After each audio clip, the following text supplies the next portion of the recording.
Hello, everybody. It is Captain Marty Brill, and it is Wednesday, November the 19th. We had a beautiful day weather-wise yesterday, and we did get some boats out fishing offshore. I'll tell you all about that, and we'll talk about surf, pier, and backcountry fishing as well. So stay right where you're at, and I'll be right back. Hi, I'm Captain Jay Cudworth of the Kokomo with Paradise Dolphin Cruises at Safe Harbor Marina in Wanchese. I want to invite you to take a ride out on the Roanoke Sound to see the majestic bottlenose dolphins up close. As a native, I'll be telling you stories from these waters as a boy growing up in Wanchese. Nature and history have combined to make this area unique, and I love sharing this special place with special people. So come on aboard with me and my crew and experience the real beauty of the Outer Banks. For more information, go online to ParadiseDolphinCruises.com.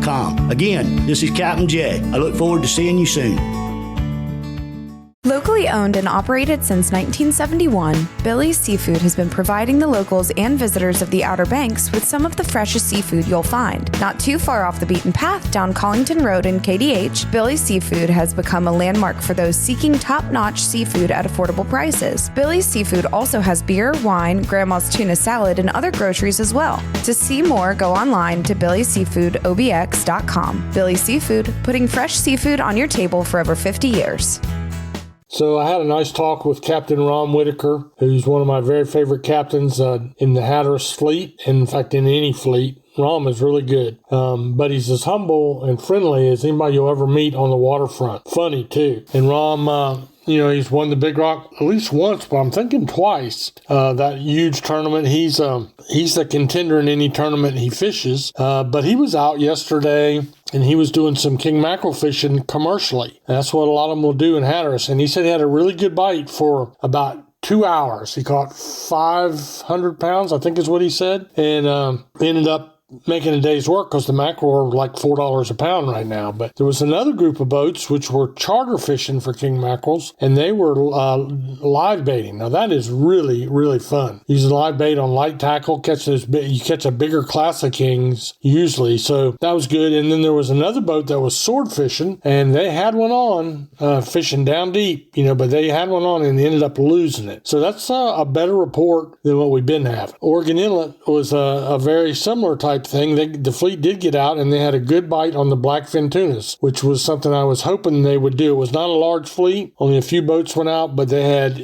good blackfin tuna fishing. And we all keep hoping that the yellowfin tuna will come in and we'll have a late bite on those. If not, we'll morph right into the bluefin tuna fishing for the giants in January and February. So that's about all we have in the ocean, but that's better than what we've been having, so we'll take it. Pier and surf fishing has been okay, especially on Hatteras Island. The surf fishing seems to have an edge down there as they continue to catch some sea mullet, some bluefish, some black drum, and some puppy drum. Now, there are some bigger than puppy drum, red drum being caught. There's some yearlings, but it does seem to me from just gathering reports from the piers that the bigger drum are on the piers. There's still some of those to be caught. They're roaming up and down the beach. So you could do that. But even the piers also are enjoying. Jeanette's had a good bite on sea mullet yesterday, and they were a good class of sea mullet. And I think that most people would tell you, most of your average run-of-the-mill pier fishermen, they'd rather go out and catch a cooler full of sea mullet.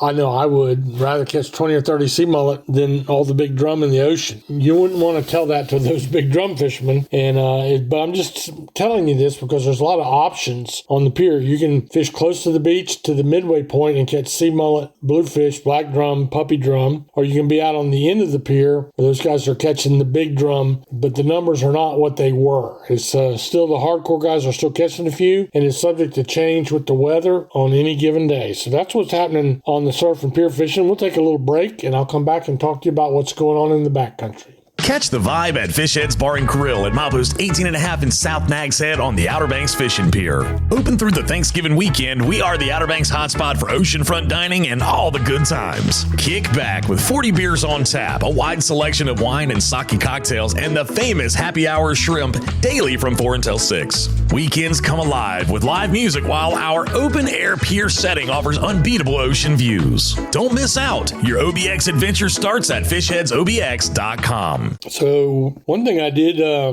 hear about, there's a few trout being caught off of Little Bridge, and I did go across there yesterday myself, and there was a pretty good crowd out there fishing. I don't think they're real big, and they're not all that numerous, but it was a pretty day for that kind of fishing yesterday, and there were some trout caught there. I've also been hearing about down on the Bonner Bridge, again, yesterday was also very pretty. They're catching a scattered sheephead down there, a few bluefish, and some of those same old sea mullet are getting around the old Bonner Bridge Pier, which is one of the coolest places you can fish on the Outer Banks. It's the old Bonner Bridge across Oregon Inlet, and they followed the example of places like the Florida Keys or the 7 Mile Bridge. When they built the new one, they left part of the old one as a pier. Can't beat that for a pier. So that's a place you might want to go down there. It's free. You're going to need a fishing license, but it's free, and the fishing can be pretty good even late into the season, which is where we're at right now. Other than that, there's a speckled trout bite going on in the Sound. I don't want to get fussed at again for giving away secrets, so I don't really have any secrets to give away.